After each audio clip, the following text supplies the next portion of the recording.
Madam, અમે 4-5 મહિના પછી પ્રેગ્નન્સી પ્લાન કરવાનું વિચારી રહ્યા છીએ, તો એ માટે પહેલાં કઈ બાબતોનું ધ્યાન રાખવું જોઈએ? ઓકે.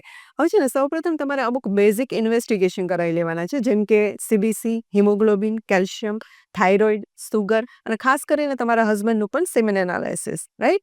બીજા નંબરમાં કે તમારું પ્રેગ્નન્સી પ્લાનિંગ 4-5 મહિના પછી છે. એટલે એટલીસ્ટ તમારે 1-2 મહિના પહેલાં ફોલિક એસિડ અને વિટામિન B12 કોમ્બિનેશનવાળી ટેબ્લેટ પણ શરૂ કરી દેવાની છે, કે જેનાથી બેસ્ટ ક્વોલિટીના બીજ બનશે. પ્રેગ્નન્સી રહ્યા પછી પણ બાળકમાં ન્યુરલ ટ્યુબ ડિફેક્ટ જેવી ખોડખાપણથી બચી શકાશે અને મિસ અબોર્શન થવાના ચાન્સીસ પણ ઘટી જશે.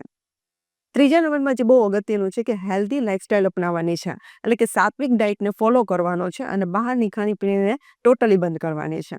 તમે યોગા છે, મેડિટેશનનો પણ અભ્યાસ શરૂ કરી શકો. તમે જે ધર્મમાં બિલીવ કરો છો એ ધર્મના શાસ્ત્રોના પુસ્તકોનું વાંચન પણ શરૂ કરી શકો. અને ચોથા નંબરમાં કે તમારી જે મેન્સ્ટ્રુએશન સાયકલ છે એને તમારે ઓબ્ઝર્વ કરવાની છે, કે ખાસ કરીને ઓવ્યુલેશન ક્યારે થાય છે. એટલે કે જ્યારે તમે ફર્ટાઇલ વિન્ડોમાં તમે એકાંતરા દિવસે રિલેશન રાખો છો તો એનાથી નેચરલી કન્સીવ થવાના ચાન્સીસ વધી જશે, રાઈટ? અને નંબર 5 કે અમુક વસ્તુ તમારે ટોટલી અવોઇડ કરવાની છે. જેમ કે ચા, કોફીનું જો તમને વ્યસન હોય તો એ તમારે ધીમે ધીમે હવે બંધ કરી દેવાનું છે. અને તમારા હસબન્ડને પણ જો કદાચ પણ પાન, માવા, બીડી, સિગારેટ કે આલ્કોહોલ આવી કોઈ પણ હેબિટ હોય તો એમને પણ બંધ કરવાની રહેશે, કે બેસ્ટ ક્વોલિટીના બીજ વડે જો પ્રેગ્નન્સી કન્સીવ થશે તો બેસ્ટ બાળક મેળવી શકાશે, રાઈટ?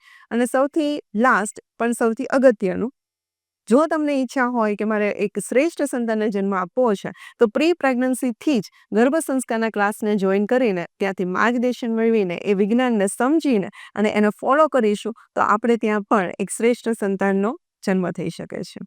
Thank you madam.